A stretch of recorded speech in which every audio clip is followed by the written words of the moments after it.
Di sore yang cerah tadi, saya kebetulan di LBH. Kemudian ketemu teman saya habis dari MK. Katanya sekarang tadi siang lagi dibahas tentang pasal penistaan agama. Nah, dan katanya konon Cak Nun juga hadir.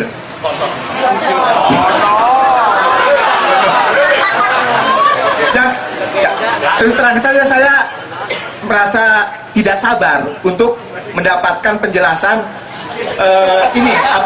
skornya berapa antara yang beragama dan kafir itu. Dimohon dielaborasi ya tentang pasal penistaan agama itu dan dihubungkan dengan manusia semacam saya yang kafir ini. Makasih. Oke. Jarang-jarang saya ngucapin salam karena belum punya Tuhan. Saya salah satu orang yang sering mengilustrasikan saya sembah apapun, terkadang seperti itu. Banyak Tuhan nih, karena belum menemukan, baru menemukan di Quran, baru la raiba fi. Jadi baru bentuk tidak ada keraguan, karena menurut saya kebenaran itu adalah ketidakberdayaan dan ketidaktahuan. Mungkin seperti itu karena belum menemukan hakikat kebenaran. Di sini saya coba hadir 2 kali di Kenduri Cinta. Mulai di hati saya ada motivasi untuk mencari siapa sih wujudnya Allah gitu. Yang katanya Allah tuh kayak apa gitu. Baru kayak gitu. Kebetulan memang saya coba bermusik juga. Ya lagu-lagu kami sering protes terhadap bentuk ketuhanan, karena memang kami tidak mau terjebak oleh ruang paganisme tersebut ketika kita mengilustrasikan. Yang kami yang kebetulan saya dari komunitas punk, Bapak, yang memang anti dengan agama lah, anarkis kayak gitu.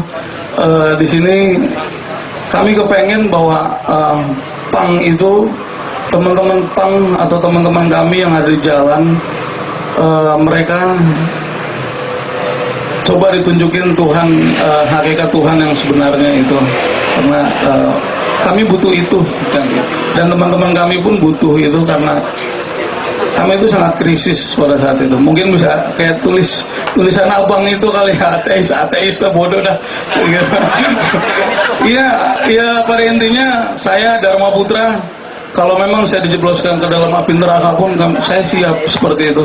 Karena terus terang saya belum tahu wujudnya Allah seperti apa, atau hanya cuman dirasa dengan kesabaran seperti itu, atau mungkin dengan alam coba mengkaji Tuhan seperti itu. Mungkin itu aja. Tolong dijelaskan bahwa tingkat kesabaran. Dan sekali lagi, Cak Nun bukan idol, jadi jangan kita berhalakan beliau, kasihan. Gitu. Oke, assalamualaikum warahmatullahi wabarakatuh. Salam. Saya sangat bahagia dan saya kangen sama Anda. I love you full, kata Mbak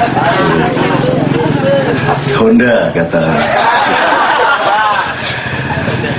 Begitu banyak hal yang ingin saya respon dari Anda semua, dari serapan-serapan tadi itu. Mengenai kesabaran juga tadi kita sudah diskusi di sebelah sana sama Mas Rusdi, Gandhi dan semuanya. Jadi ayo pelan-pelan sambil mudah-mudahan terjawab. Nanti saya diingatkan kalau ada poin-poin yang saya tidak ingat. Yang pertama saya ingin ajak Anda untuk mengingat ilmu yang paling dasar bagi orang hidup. Jadi kalau Anda tadi ngomong mengenai Tuhan itu gimana sih sebenarnya? Itu Allah sangat cinta sama pernyataan Anda itu. Dan Anda kalau tidak kenal Dia, Allah yang akan memperkenalkan dirinya kepada Anda. Jangan khawatir. Allah itu sangat rendah hati. Dia pura-pura marah, padahal Dia kan maha besar. Dia sebenarnya tidak marah. Allah itu punya kekuatan yang tidak ada batasnya, tapi Dia mau sabar. Bayangin Allah sabar itu. Jadi saat Anda tadi ngomong saya masuk neraka pun ikhlas, tadi saya bicara di sana di diskusi tadi ya. Kalau memang Allah nyuruh Anda masuk neraka, Anda jangan gerundel. Ya Allah, saya karena perintahmu maka ke neraka pun aku mau. Kan gitu ya. Nah kalau Anda begitu, Anda bilang tadi kan ya sudahlah kalau saya masuk neraka gitu ya. Kalau Anda begitu, Anda nanti dapat gerasi dari Allah. Gitu loh, dapat gerasi. Karena apa? Loh dia ikhlas kok masuk neraka. Kalau ente masuk neraka sambil aduh masuk neraka, terus Tuhan ketawa, kowe iki wis mlebu neraka gerundel. Jadi kalau Anda, kan kunci utamanya adalah menyatukan diri dengan kehendak Allah. Allah ini terserah kamu sebut siapa, kamu sebut. Ini kan kayak Dadang ini kan menyamar dia memerankan peran-peran iblis kecil-kecilan lah gitu. Dan Tuhan tahu persis itu. Ya surah apa-apa, caedan jiji kayak apa-apa itu kira-kira. Dan itu tidak menunjukkan bahwa dia seorang kafir. Dia menikmati hubungannya sama Tuhan dengan caranya yang mesra. Kan begitu kan? Sebenarnya Dadang itu sangat soleh. Soleh itu artinya iso nolah-nolah. Artinya dia lihat kanan, dia lihat kiri, dia ejek, dia goda. Demi Tuhan saya ateis, itu kan dia menggoda orang lain, dia merangsang cara berpikir orang lain supaya hidup, supaya cair, karena menurut Habib tadi ad-dinu aklun, kan gitu kan, ad-dinu aklun. Jadi saya ingin kasih dasar dulu dari pernyataan Mas yang dari IPA tadi ya, dari ilmu pasti tadi. Gini, yang sudah banyak sekali yang kita serap selama Ma'iyah 3 bulan ini di Jogja, Surabaya, Jombang, Malang. Nah saya tidak datang 3 bulan ini dengan kebahagiaan karena saya melihat sudah jadi ini Kenduri Cinta. Sudah jadi itu artinya apa? Berbuat untuk Indonesia, revolusi. Tuhan sendiri belum ngapa-ngapain nih, masih dibiarkan sama Tuhan. Itu masih dibiarkan, masih disayang, dikasih apa dikit-dikit, gitu masih disayang.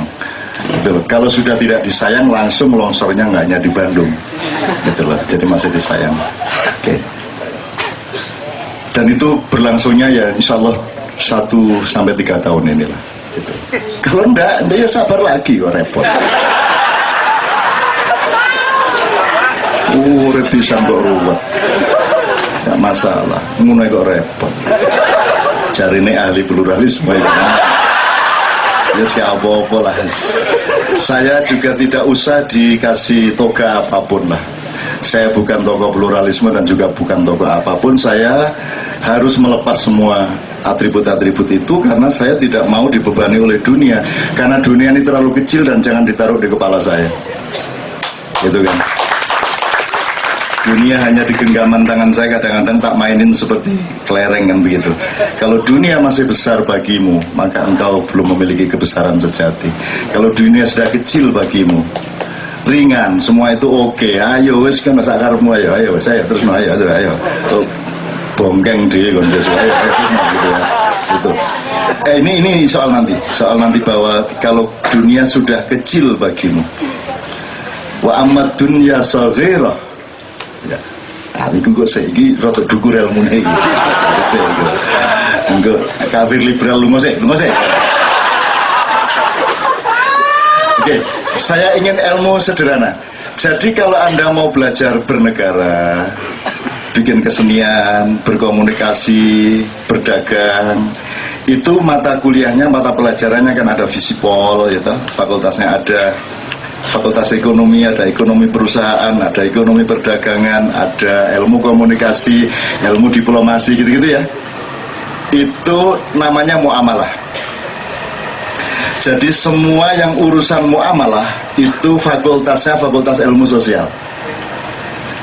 Nah di luar muamalah yang merupakan inti agama namanya mahdhoh kalau dalam Islam. Mahdhoh itu intinya adalah, pusatnya adalah tauhid. Pertanyaan saya, kalau muamalah itu tadi mata kuliahnya adalah ilmu-ilmu sosial, kalau tauhid supaya Anda bertauhid dengan baik, supaya anak-anakmu besok-besok menjadi pentauhid kepada Allah yang baik, itu mata pelajarannya apa? Ini saya nanya kemana-mana. Mata pelajarannya apa supaya tauhidmu hebat? Apa? Apa, Pak? Matematika, satu, terus? Fisika. Apalagi? Biologi. Kimia. Kalau menurut Sabram urut-urutannya biologi, kimia, fisika, tapi cara untuk mematangkan semuanya itu, untuk mendasari semua namanya matematika kan. Jadi ilmu yang terutama di dalam Islam itu justru adalah biologi, fisika, kimia, dan matematika. Lagi ini tidak ada tafsir seperti ini di seluruh dunia, baru ada di Maya.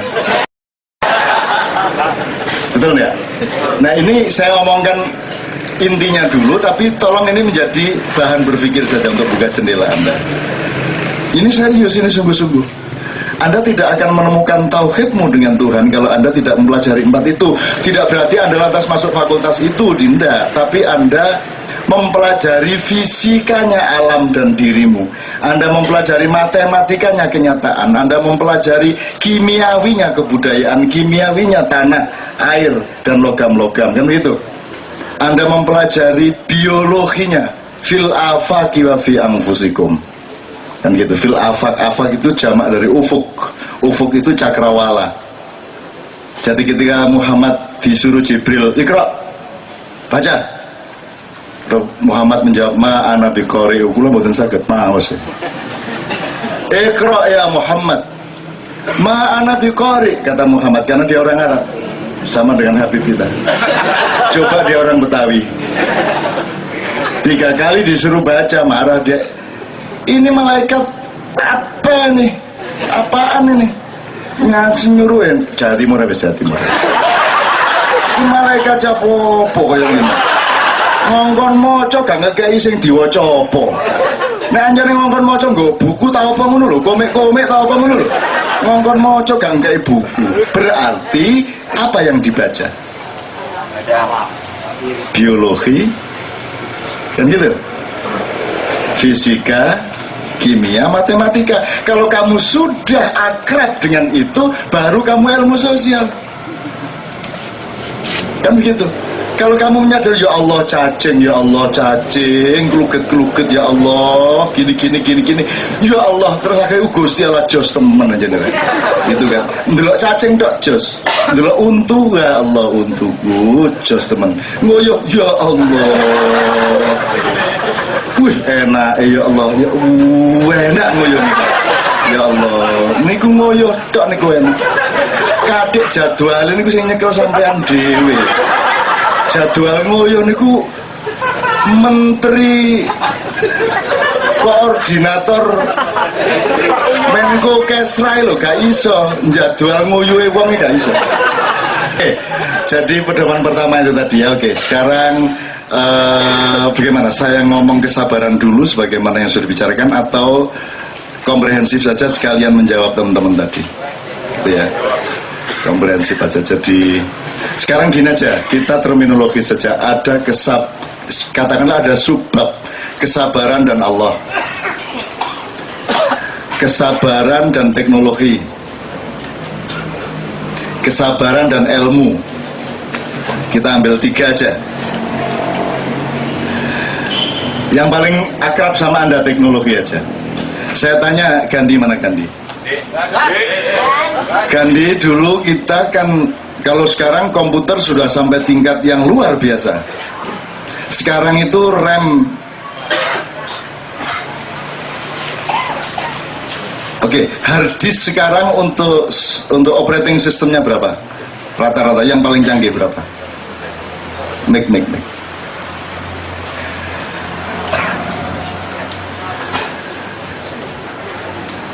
Halo. Misalnya Windows saja, Windows yang paling baru, apa Vista, apa 7, apa terserah. Kalau operating systemnya aja hanya sekitar di bawah 700 megabyte. 700. 700. Anda sebut hanya 700. Iya. Seluruh harddisknya berapa giga? Saat ini sudah sampai 1 tera. 1 tera. Oke. Tera jana. Ya, oke. Harddisk yang pertama berapa mega? Sekian tahun yang lalu. Windows yang pertama, seingat saya masih 1,2 megabyte. Pakai disket aja. Itu masih DOS kalau itu belum Windows. 311 tuh ya, Sudah disket juga. sudah artis. Sekarang saya tanya, kecepatannya ketika DOS dan Windows pertama dibanding yang sekarang ini, kira-kira berapa kali lipat? Udah jauh banget ya. Jauh banget. Jauh banget. Handphone Nokia zaman Nokia pisang dibanding saiki itu N berapa itu ya? Itu kira-kira kecepatannya berlipat-lipat kan? Anda merasa lelet enggak handphone Anda? Sok-sok. Aduh lelet. Loh, padahal itu sudah luar biasa dibanding 10 tahun yang lalu. Kenapa? Karena Anda sudah kehilangan kesabaran sekian puluh persen setelah ada teknologi memudahkan hidup Anda. Kan gitu. Apa saja yang lain? Sekarang aku takon, saya tadi dari Jogja jam 6 pagi mendarat jam 7 pagi. Besok pagi saya jam 6 pagi dari Cengkareng sampai jadi jam 7 pagi. Begitu cepatnya Jakarta Jogja. Dulu saya ke tim ini, saya naik kereta semalaman sampai di sini sekitar jam 5 pagi, jam 6 pagi. Terus pulangnya masih nunggu 2-3 hari lagi. Jadi mekanisme setelah ada teknologi ini begitu canggihnya, begitu cepatnya, sehingga sedikit saja lambat kita merasa itu tidak, kita sebut itu lemot, itu lelet dan lain sebagainya. Gajah Mada dulu menempuh dari sini ke Madagaskar berapa bulan?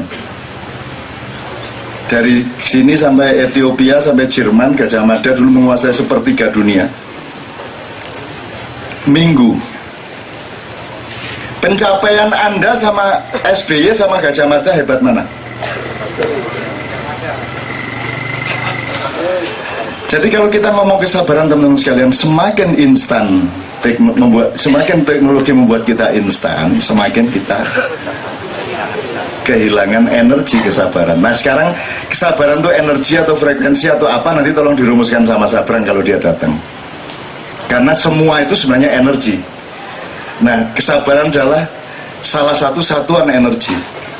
Tadi sudah kita bicarakan di sana bagaimana mengelola kesabaran dan seterusnya. Oke. Jadi teknologi tahu ya sekarang Anda yang disebut budaya instan itu kan membuat Anda tidak sabar. Tapi Anda orang Ma'iyah, menurut saya Anda sudah sangat lulus dalam soal kesabaran. Nggak usah soal Indonesia, mau duduk sampai jam 3 pagi. Aku takon ayo ndolek makhluk endi sak donya sing iso kaya awakmu iki. Lungguh kaya ngene iki. Gak nguyu, gak nisi, gak mangan, gak lapo-lapo, lungguh demi ilmu, demi pencerahan, demi Allah. Kan begitu? Jadi kalau Anda di Kenduri Cinta Bang Matar misalnya, apa sih Mak Iya nih? Nggak ngerti saya. Loh, memang Anda tidak diajari jurus-jurus. Anda cuman saya ajak nimba yang banyak. Anda saya ajak jalan. Nggak jelas tujuannya. Cuma jalan aja. Saya tanya, Anda sekarang sekali jalan berapa kilometer? Dalam sehari kira-kira jalan berapa kilometer? Sehari? Sip, Anda. Yang lainnya umum? Belum tentu setengah kilometer mas lainnya mas. Saya masih ngalamin mas, jalan 30 km, 40 km saya masih ngalamin. Dan itu belum lama. Anda tidak pernah mengalami jalan lebih dari 10 km itu Anda tidak punya simpanan energi yang sangat berguna bagi hidup Anda. Gitu ya. Jadi sebentar, ini tadi saya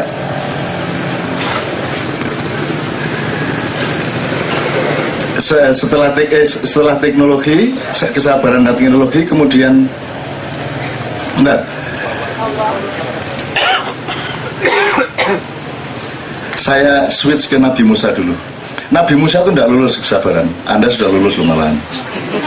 Nabi Musa itu berguru tidak jadi sarjana, 3 kali dipecat DO dia oleh Nabi Khidir, betul enggak? Lu gimana sih kapal kok dibocorkan? Musa, saya kan sudah bilang kalau ikut saya diem kamu sampai idza waqa'atil waqi'ah. Kamu diem dulu. Musa tidak sabar, kapal dibocorkan. Terus mendarat, anak kecil dicekik. Musa tidak sabar lagi. Lu gimana sih kok anak dicekik? Teroris ditangkap tuh maksudnya bagaimana? Kok ada teroris ditangkap? Atas dasar hukum yang mana itu? Siapa itu teroris? Siapa yang bisa mengklaim itu teroris atau bukan teroris? Bagaimana mungkin identitas bisa ditangkap? Yang boleh ditangkap adalah orang yang sedang melakukan kesalahan. Betul enggak? Enggak bisa, oh si Dharma ini teroris terus saya tangkap, enggak bisa. Saya harus nunggu dia bikin bom dan meledak baru saya tangkap dia. Kan begitu. Enggak bisa kalau diklaim terus. Kan begitu.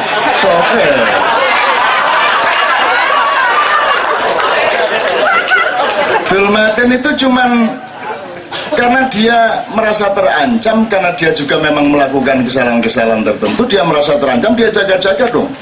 Nah, saya bisa ditembak, saya harus punya senjata juga. Tapi dia tidak sedang akan melakukan penyerbuan kemanapun, dia yang diserbu kok. Juga yang di Temanggung, dia yang diserbu kok. Masa diserbu nggak membela diri?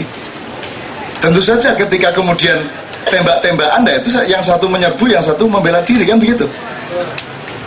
Tapi sekali lagi identitas nggak bisa ditangkap.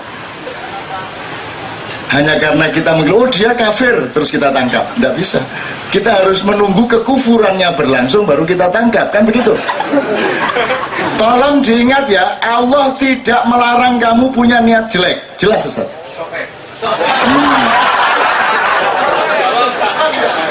Jadi niat jahat yang ada di dalam hatimu belum dinilai oleh Allah, tidak dianggap dosa.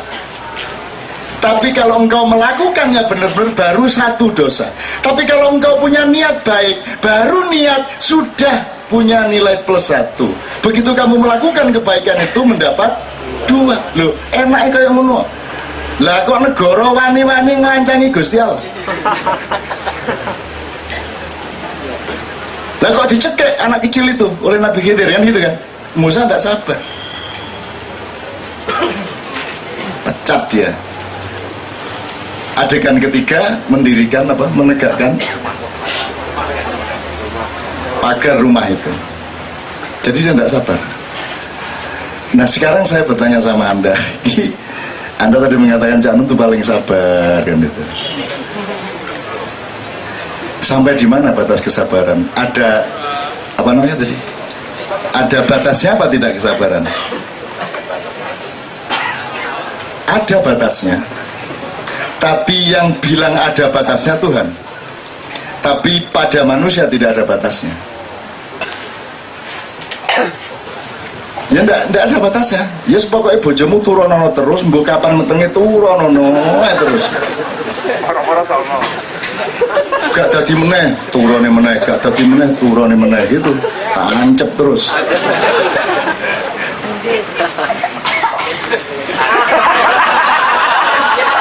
Bagi Yai Budi, tidur sama istri itu sama dengan wiritan.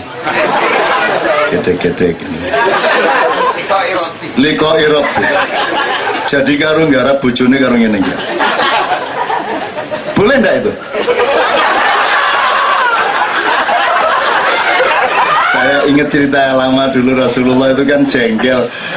Perang sudah berlalu kok iki jek ngasah pedang, jek jihad terus. Rasulullah bilang, wis mulya kono le kabeh pasukan Islam pulang. Sudah tidak ada perang lagi, sudah Fathu Makkah, kamu pulang, mesralah sama istrimu, tidurlah sama istrimu.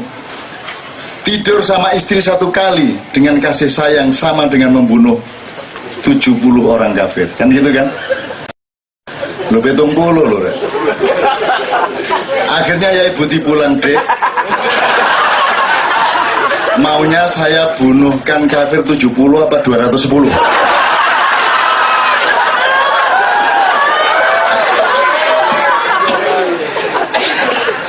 Itu teman-teman sekalian. Jadi pokoknya intinya kesabaran itu bisa dihubungkan dengan bermacam-macam lah. Dan piye itu ya, Allah saja mau sabar kok. Wong Allah itu kan tidak punya kewajiban untuk sabar. Kalau kita mau tidak mau harus sabar. Anda mau ngamen umpamanya, itu bisa menentukan sehari dapat berapa. Satu-satunya yang bisa kita bawa adalah kesabaran. Melihat Indonesia kayak gini, ini apa bekal utama kita? Kesabaran. Dan Anda sudah sabar. Anda cuman salatnya sabar, jalan tidak jelas 10 tahun gini terus. Tapi saya tanya sama Anda bilang tadi nanti pulang juga 3-4 hari kembali rutin. Tapi saya tanya, ada perubahan nggak pada Anda? Ada perubahan nggak? Dibanding teman-temanmu di kantor atau di tempat kerja, ada perubahan nggak? Mohon maaf, enggak, maksudnya Anda entah pemikirannya, entah ketangguhan mentalnya, entah ketenangan hatinya, ada bedanya dengan yang dulu? Ada. Anda lebih gampang senyum sekarang menghadapi apa-apa, betul nggak? Anda itu sudah sakti. Anda itu sudah sakti, cuman Anda tidak tahu Anda sudah sakti karena belum ada perang. Nanti kalau sudah diperlukan, loh ternyata sakti aku. Dan Anda itu sudah sakti. Saya bilang sama Mas Puji, iki wis dadi arek-arek iki, cuman mereka belum tahu, biarin aja, ndak tahu. Nanti begitu mereka menghadapi sesuatu, loh ternyata aku bisa ngatasi. Loh dulu saya cuman diajak nimbo 1000 timbo, jalan 10 kilo tiap hari, ndak jelas jurusnya apa. Jurusnya cuman kesabaran. Dan di dalam kesabaran yang luar biasa itu masuklah ilmu-ilmu yang juga luar biasa. Kan gitu. Jadi kalau ngomong kesabaran banyak sekali. Dengan teknologi ada kesabaran, dengan Allah SWT urusannya juga hanya kesabaran. Gitu loh. Terus biar Anda nggak tahu apa-apa, saya nggak tahu apa-apa kok. Emang bisa kok bangsa Indonesia sekarang mengatasi masalah bangsa Indonesia? Nggak bisa. Harus kerjasama sama jin, sama Nyai Roro Kidul, sama macam-macam ya. Karo Mbah Iki, Mbah Iko, karo Brojo Musti ya. Terus tenang. Malaikat, kabeh semua kita harus bekerja sama ini kalau mengatasi Indonesia. Dan untuk apa sih kita atasi? Salahmu sendiri bikin Indonesia. Ngapain tiba-tiba kita mengatasi Indonesia? Siapa, kapan Tuhan nyuruh kamu bikin Indonesia? Wong kamu bikin Indonesia juga bukan bikinanmu, itu kan kebetulan aja Jepang dibom. Setelah Jepang dibom, kamu punya kesempatan, kamu proklamirkan kemerdekaan, kan itu kan? Jadi atas jasa Belanda maka ada Indonesia. Kalau tidak ada Belanda datang ke sini, tidak ada Indonesia. Yang ada Mataram, Ngayogyakarta, Keraton Klungkung, Keraton Mangui, Keraton Denpasar, kan gitu. Nah karena Allah mengutus Belanda VOC ke sini, maka alhamdulillah menjadi negara Republik Indonesia. Sekarang kamu bingung sendiri, kan gitu. Jadi itu semua di atas kemampuan kita. Yang bisa saya lakukan sederhana, yaitu menyiapkan siapapun yang bersama saya menjadi manusia yang lebih tangguh, manusia yang lebih tenang, manusia yang lebih luas pengetahuannya, manusia yang memiliki manajemen keluar dan ke dalam dirinya lebih dewasa dari sebelumnya. Dan saya melihat orang-orang maknya, dan saya juga tidak bersikeras tahu Anda jadi orang maknya atau tidak juga gak masalah lah. Kata maknya jangan terlalu dilembagakan, itu hanya untuk ingatan ilmu saja, ingatan kesadaran saja, tapi tidak usah jadi NU, tidak usah jadi Muhammadiyah. Itu aran saja, tidak usah menjadi lembaga yang serem-serem dan difanatiki ya nggak usah, senyum-senyum aja lah. Anda yang PKB tetap PKB aja, nggak ada masalah, yang PKS tetap PKS, nggak ada masalah kan. Cuman tolong makyahkan mereka karena Anda sudah mengenal bermacam-macam hal, termasuk tadi yang pertanyaannya Dadang mengenai MK. Tadi saya tuh ya setengahnya dipaksa-paksa sama teman saya Pak Mahfud MD itu supaya saya ikut menjadi apa ya, dihadirkan sebagai ahli sama Ulil sama Romo Muji. Intinya pokoknya undang-undang tahun 59 ya, 65 itu teman-teman dari Komnas HAM, dari bermacam-macam termasuk Gus Dur, Mas Dawam Raharjo dan sebagainya itu mempertimbangkan itu perlu dicabut karena akan bisa menimbulkan subjektivisme politik sehingga merugikan kelompok-kelompok tertentu kan gitu dan seterusnya lah. Nah tadi datang semuanya, yang aktivis-aktivis liberal sama yang disebut radikal-radikal kan gitu, datang semuanya. Nah Ulil memberi saran ini harus dicabut itu. Pak Romo Muji juga dicabut, saya nggak usah dicabut. Saya kalau mau nyuruh nyabutin nggak mau, ketanggungan. Nah anjane dicabut, NKRI dicabut lagi. Itu demi Allah saya NKRI dicabut, sudah tidak legitimate di negara. 80% kekayaan kita sudah bukan punya kita, jadi tidak sah ini negara ini. Gitu loh. Jadi kalau mau nyabut, untuk apa nyabut cacing-cacing kecil seperti ini? Cabut mesti sama NKRI, kita bikin sesuatu yang baru, kita ambil tuh Freeport, kita kuasai kembali yang lainnya, kita lawan itu Amerika. Kita tunggu apa yang terjadi pada Obama di Bali nanti. Mossad sudah beredar di sana sekarang. Terus mohon maaf Bapak Ketua Mahkamah Konstitusi, ada pidato kenegaraan sedikit, saya bilang gitu. Pokoknya tadi Mahkamah Konstitusi tidak jadi sidang hukum, tapi jadi maiyah. Jadi Mahfud itu menahan ketawa setengah mati dia. Dia harus jaga wibawa sebagai ketua toh. Demi Allah saya tidak datang ke sini kalau tidak karena sahabat saya orang Madura ini. Saya bilang gitu, kalau sama Madura saya tidak berani apa-apa. Pokoknya tak godain semuanya. Dan saya tidak mencabut. Saya pikir mesti marah nih teman-teman dari YLBHI segala, mesti marah. Enggak itu. Pak Mahfud tidak usah dicabut. Sebab kalau ini dibiarkan akan menciptakan kecemasan banyak pihak. Kalau ini dicabut akan menambah kecemasan lebih banyak pihak lagi. Nek gak wani, nek gak wani, totoan gak lagi. Biro wani ini. Loh, bagaimanapun harus ada konsensus antar manusia dan antar kelompok. Aturan itu kalau bisa lahirnya seperti Piagam Madinah, lahir dari kelompok-kelompok itu berdiskusi terus-menerus. Kalau bisa lahirnya jangan dari DPR, lahirnya jangan dari dari parlemen, lahirnya dari warga kalau bisa. Kalau nggak bisa ya sudah Pak Mahfud aja lah, bikin lah. Jadi bikin yang baru, yang bagus, yang dewasa, yang bisa menampung aspirasi semuanya. Baru ini dicabut, terus dikasih yang baru, ya bilang gitu. Itu tadi ceritanya. Sebab apa? Mohon maaf tadi saya terpaksa agak jadi ustadz sedikit. Di dalam Al-Quran Anda sudah tahu ada 5 macam kebaikan. Satu khair, itu kebaikan universal yang bersifat cair.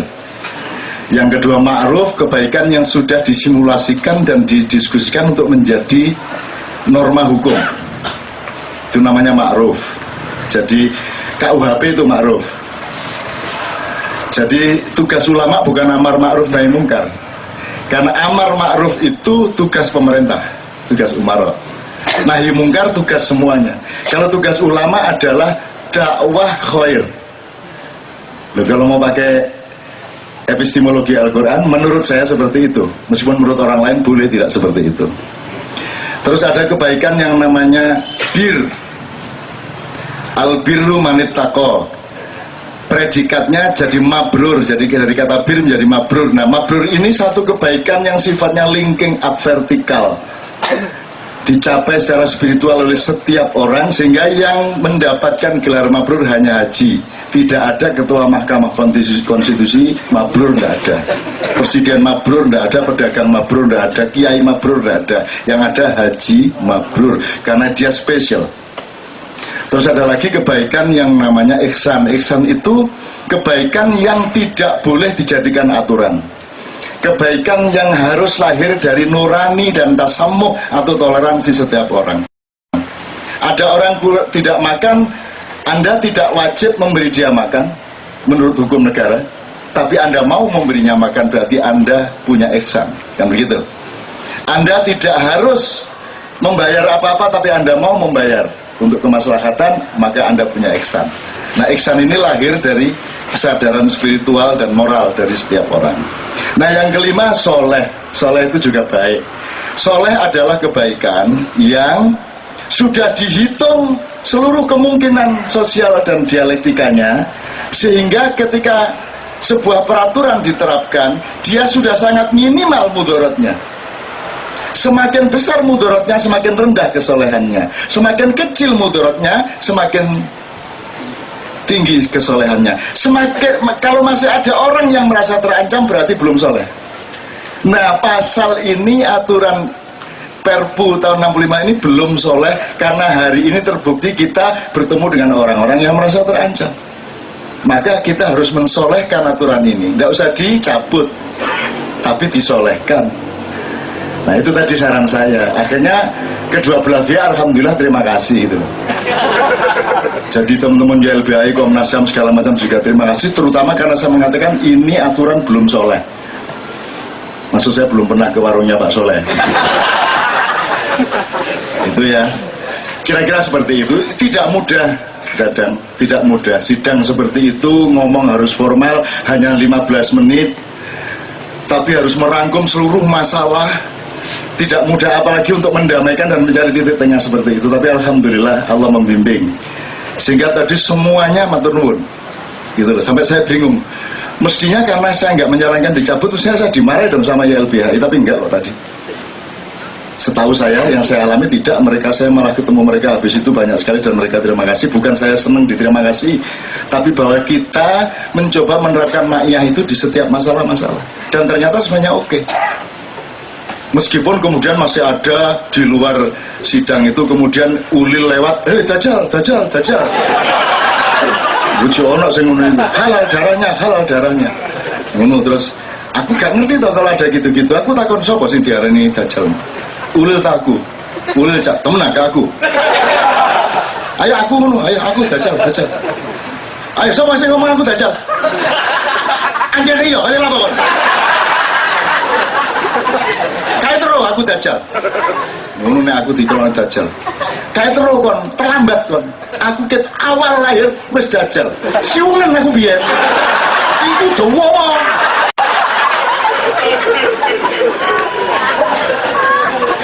Jadi kalau saya dikafirkan orang, saya berterima kasih. Itu sama dengan saya memang belum pantas jadi sarjana, saya tidak diberi sertifikat sarjana, maka saya perlu belajar kembali supaya saya bisa jadi sarjana. Kalau saya masih disebut kafir, berarti saya masih belum lulus keislaman saya, maka saya akan lebih mengintensifkan Islam saya. Jadi saya terima kasih kepada yang mengkafirkan saya, kan begitu.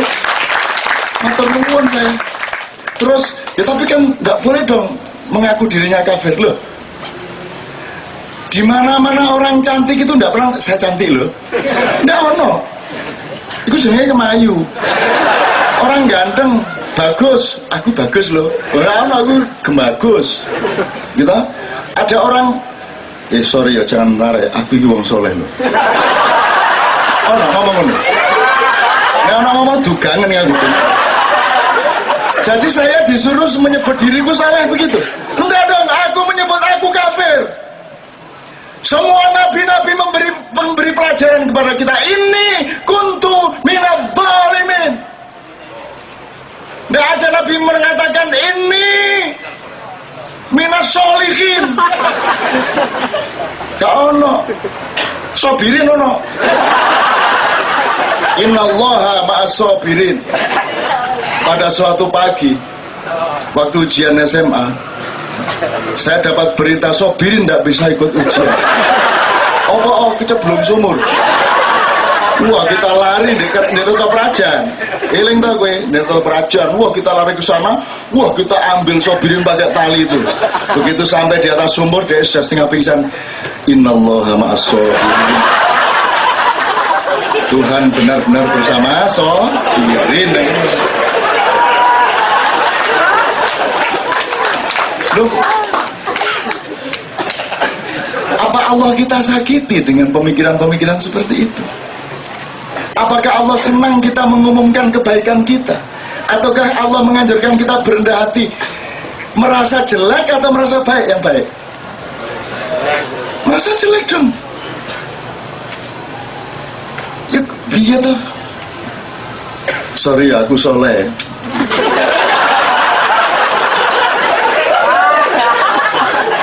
Aku kemetak kayak mobil. Nggak bisa dong. Gitu loh. Oke. Nah, jadi kira-kira gitu Mas Adam tadi ya. Oke. Sekarang kita cicil. Nanti kita bisa kembangkan mengenai kesabaran. Tapi saya cicil yang tadi belum saya jawab soal maaf tadi Mas ya. Itu Allah luar biasa loh Mas. Soal memaafkan tadi loh. Rumusnya itu bukan Allah memaafkan. Kalau Allah memaafkan maka manusia memaafkan. Bukan. Terbalik. Kalau sesama manusia engkau memaafkan, engkau sudah maka aku memaafkan, kata Allah. Loh, aneh loh itu Mas. Kudune lah, nah aku Gusti Allah, saya karepku tak sepuro tak gak sepuro.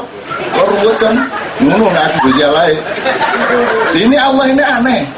Kalau kalian sudah minta maaf dan dimaafkan oleh saudaramu yang engkau berbuat kesalahan, maka aku maafkan kamu. Lu lah enak atau dia nganut kita. Lu Allah kayak gitu kok kamu nggak mau itu?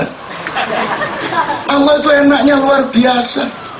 Kamu lah top dah dia tuh. Oh.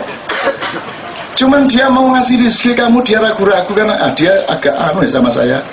Ntar tak simpen dulu. Ntar kalau dia sudah senyum sama saya, tak kasih banyak gitu Mas dia Mas. Itu sudah saya tanya, sudah saya interview dia. Nah, mengenai Allah itu Anda jangan tergantung kepada berita-berita, informasi dan rumusan-rumusan mengenai Allah dari kiri kanan Anda. Allah itu pokoknya kebenaran yang benar-benar di dalam diri Anda. Disitulah jalannya. Jangan menurut ini, nanti dulu. Oke, menurut ini juga penting. Tapi yang terpenting adalah penemuan kebenaran dan cinta yang sungguh-sungguh di dalam dirimu. Itu sudah cukup. Itu sudah cukup. Makanya orang sekarang ilallah di mana, tapi itu berdasarkan khutbah di masjid, berdasarkan omongannya ustadz ini, kiai ini kan begitu. Mendeng dadang. Dia ngomong la ilaha supaya dia tahu semua yang bukan Allah, sehingga dia menemukan yang sungguh-sungguh Allah. Kan begitu.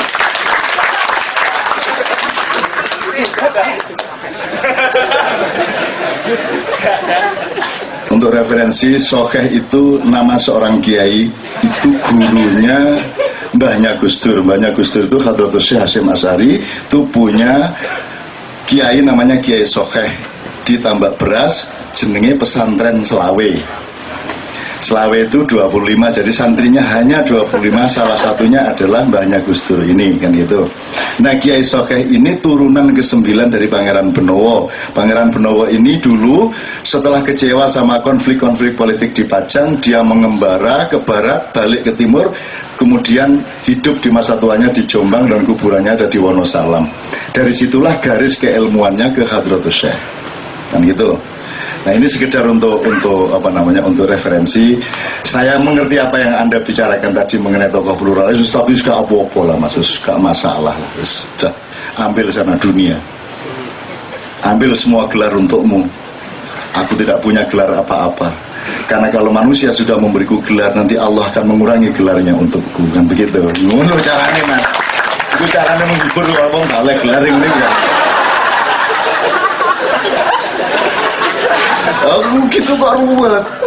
Mari kita remehkan diri sendiri gitu loh. Kalau Anda sudah sanggup meremehkan diri sendiri, maka Anda menjadi besar. Kan begitu? Betul enggak? Tenang aja. Wong dikafirno kok ruwet. Lho, ya napa sampeyan iki terus iki lho ya apa nek kula kafir kula wis kepiye. Lah. Wong kula niku nek turu mawon wiritanku iku kafir liberal.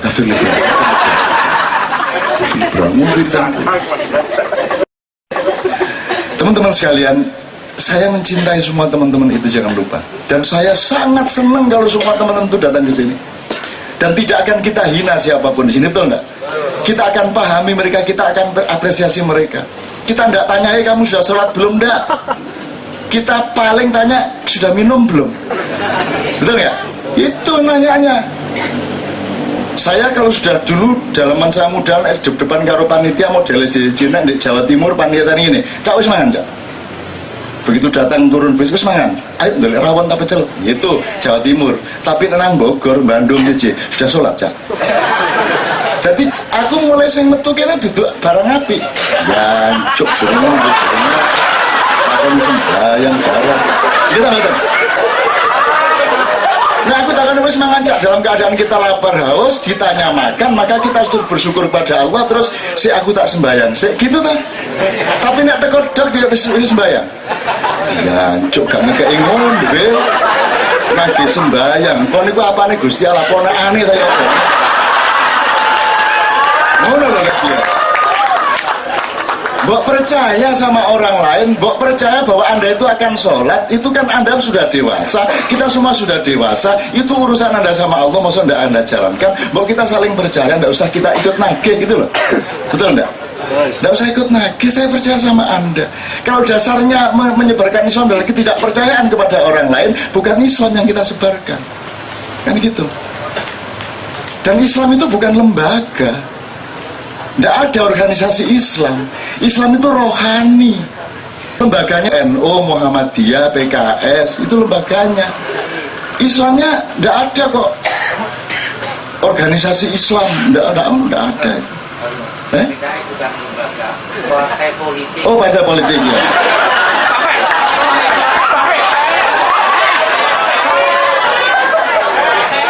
Mungkin itu lembaga Pak Gus. Oke, gitu ya kira-kira sekalian ya. Meskipun kita di Maya tidak apa-apa kok, teman-teman itu punya kecenderungan begitu, kita pahami kok. Tapi boleh dong kita omong-omongan. Yuk kita berdialog dong dan sama-sama cari kebenaran, bukan cari pembenaran atas dirimu sendiri toh. Kamu jangan ajak saya berdebat, saya tidak akan mau karena saya kasihan. Saya tadi bilang sama Romo Muji, ini semua orang ribut Romo Muji, Islam Kristen gini-gini. Saya itu Mahkamah Konstitusi loh, ini asli loh ya. Romo, sampean ini jadi orang Katolik itu kan karena menurut sampean Islam salah tuh, gitu? Ngaku. Mesem deh. Bagi sampean Islam salah tuh dan bukan agama tuh, yang agama itu ya Katolik. Ngaku aja, enggak apa-apa. Kita biasakan dialog seperti ini. Ya gitu ya deh. Ya memang gitu, bagi saya juga gitu, Kristen bukan agama. Itu bagi saya, cuma ini tidak pernah saya omongkan. Saya terpaksa ngomong ini karena ada konflik yang tidak mutu ini.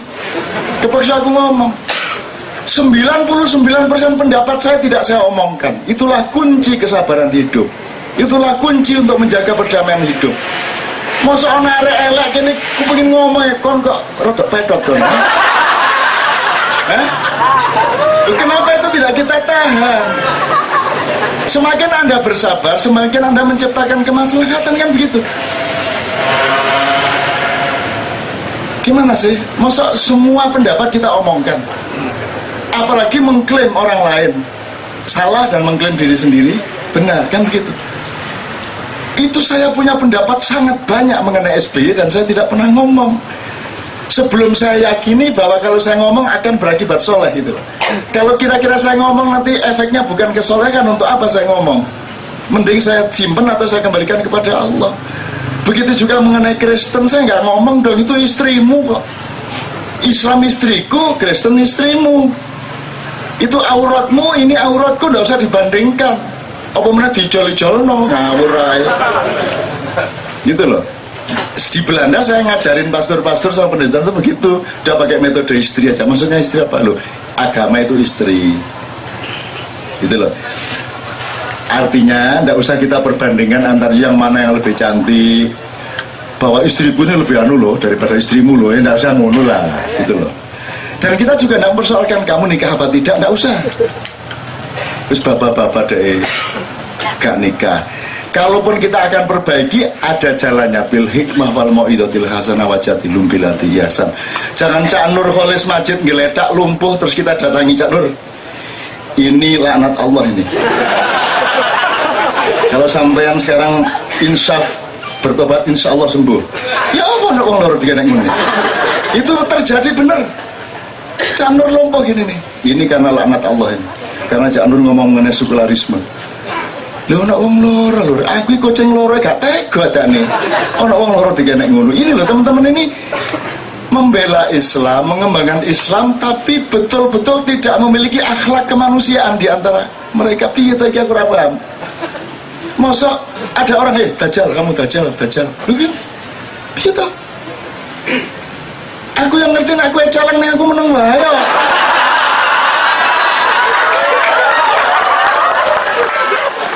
Begitu. Tadi saya ngomong sepak bola itu kan ngomong hukum. Awal mulanya sepak bola itu bukan hukum offset, bukan aturan corner ball, handsball, enggak. Yang pertama ada di sepak bola itu adalah kepandaian menendang bola, kepandaian goreng bola, kepandaian oper-operan sampai menciptakan gol. Nah setelah ada gejala loh, iki ono pemain situ kok ndodok ning ngarepe gawang lawan. Ya toh?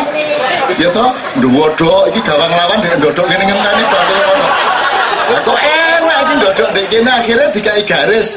Pokoknya pemain yang dari sana tidak boleh melewati garis ini mendahului bola, kan begitu. Maka diciptakan hukum offset. Nah, kesadaran sepak bola nomor satu bukan offset. Nomor satu adalah pandai bermain sepak bola. Kesadaran hidup bernegara, kesadaran hidup berislam itu nomor satu bukan haram. Nomor satu wajibnya dulu. Jadi kalau bikin fatwa, yang banyak bikin fatwa wajib, haramnya sudah Allah banyak mengharamkan kok.